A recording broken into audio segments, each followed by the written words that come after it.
Shabbat Shalom, dear friends, Rabbi Steve Texon of the Cuban Hebrew congregation. Parashat Vayetze. Jacob is on the run. He's on the run at the beginning of the parasha, and he's on the run at the end of the parasha. How do I mean? In the beginning of the parasha, our patriarch, our great patriarch, the third patriarch, Yaakov, is on the run fleeing from his brother Esav. At the end of the parasha, he's on the run fleeing from his uncle Lavan.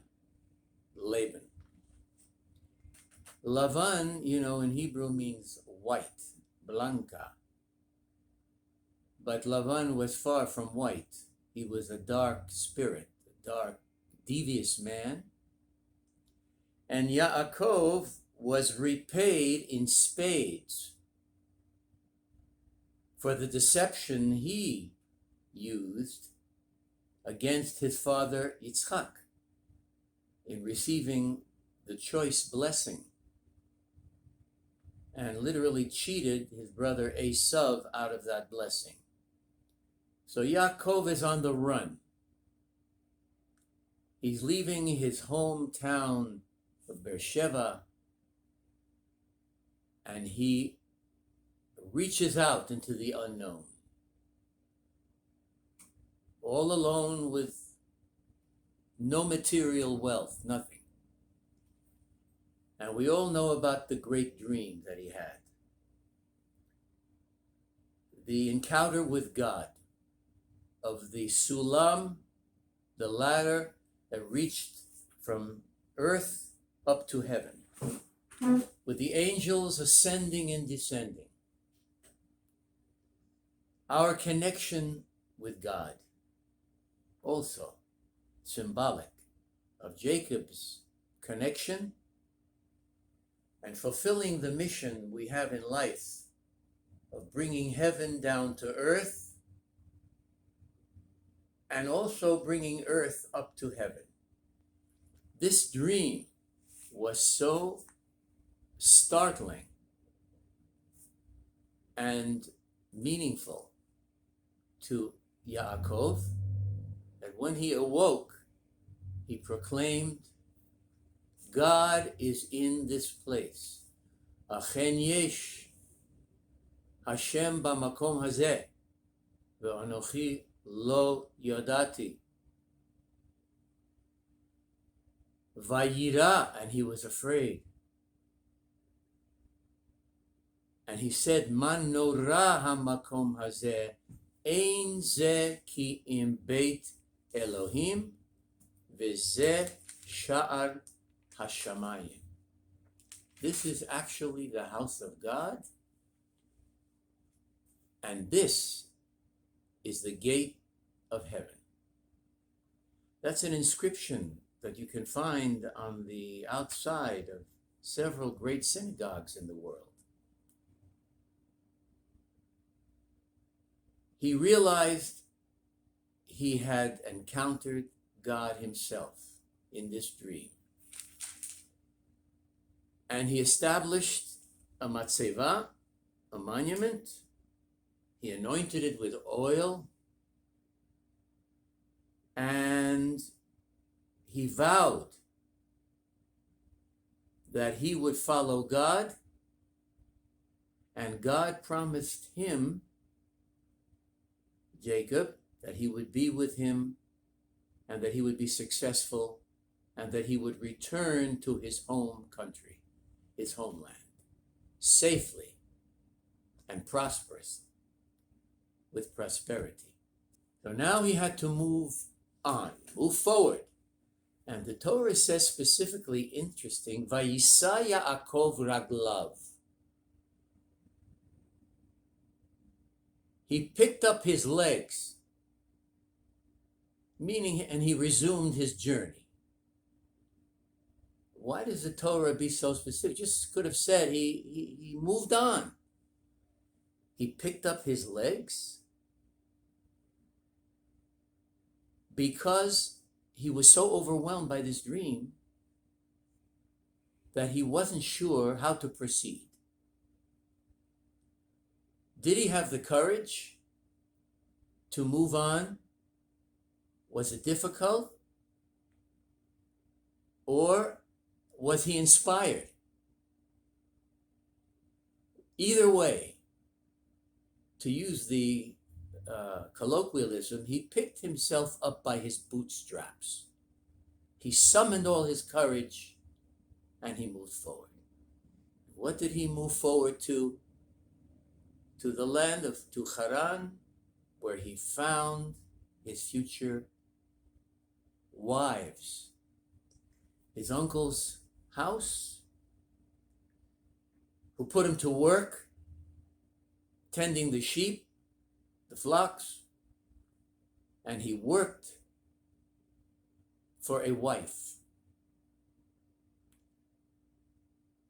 Now, when he arrived at the well, he arrived empty-handed.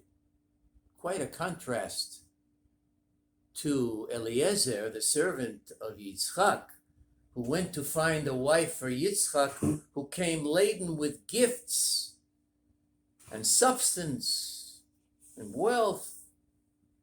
Yaakov had nothing. But he had superhuman strength, because when he saw Rachel for the first time at the well,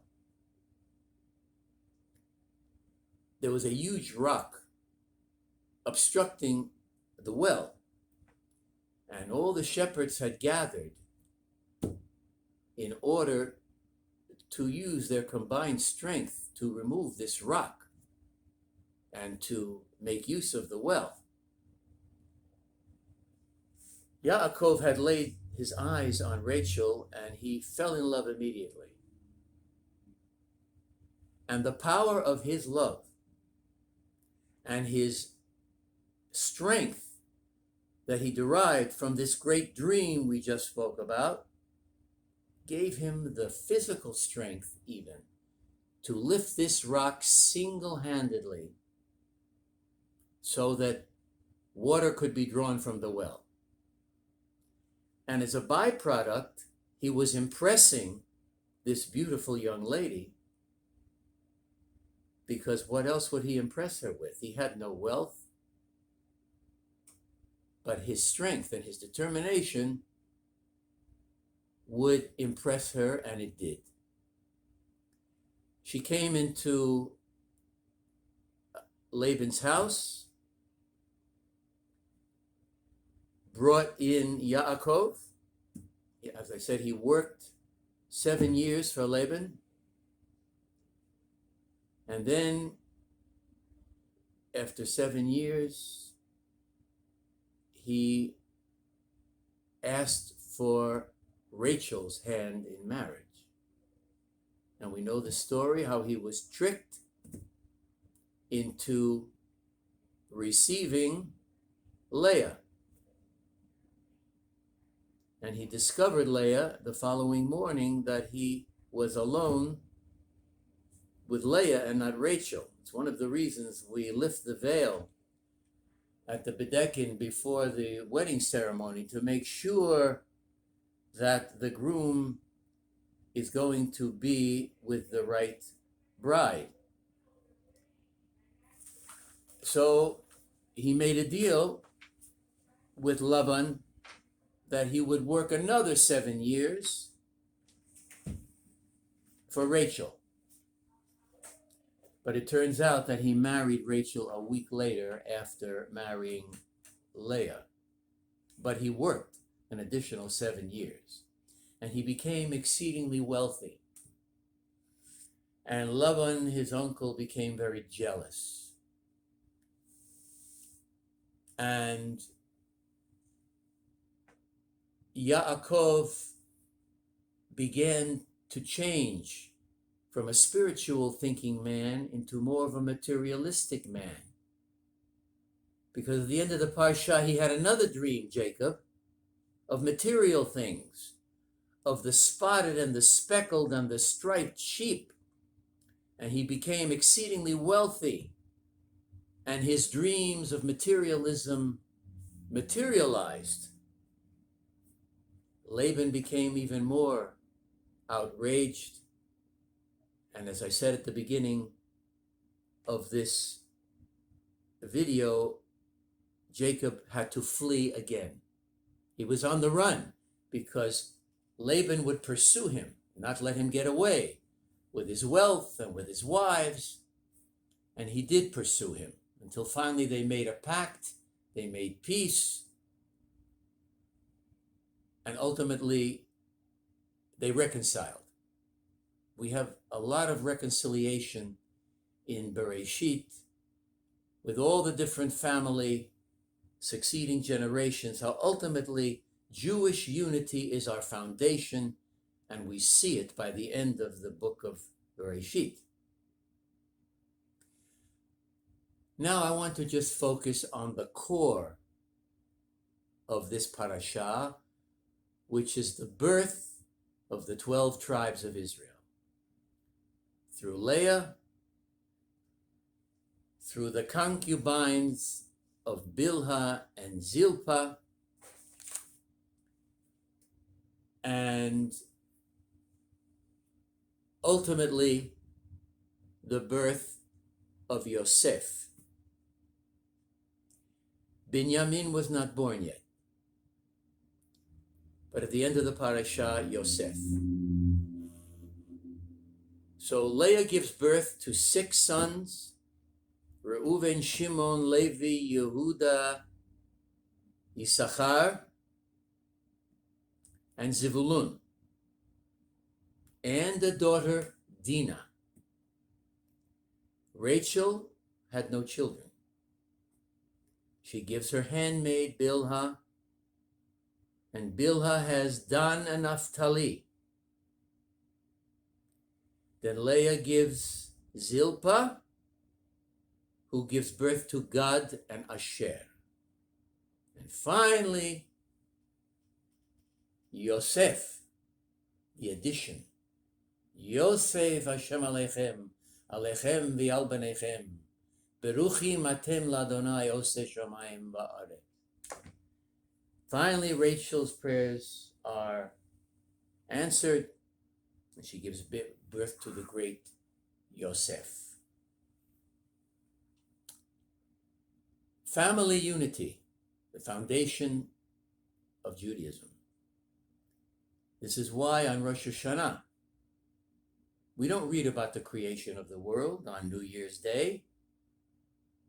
The first 2 days of Rosh Hashanah, we read of the experiences of Avraham and Sarah, and on the second day of the binding of Yitzchak,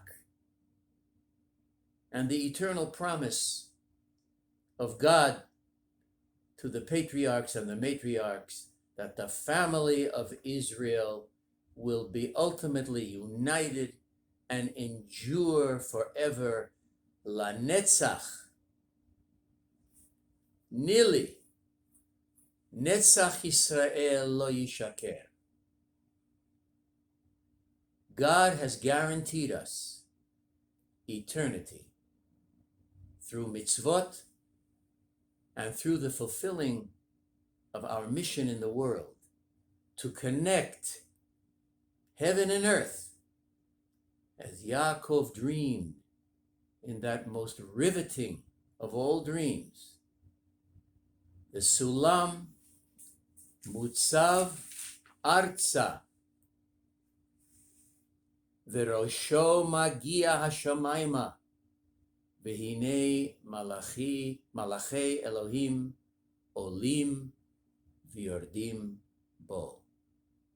And the angels of God were constantly ascending and descending, carrying our wishes and our prayers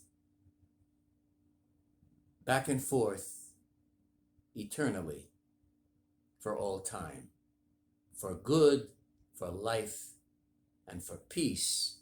Amen. Shabbat Shalom.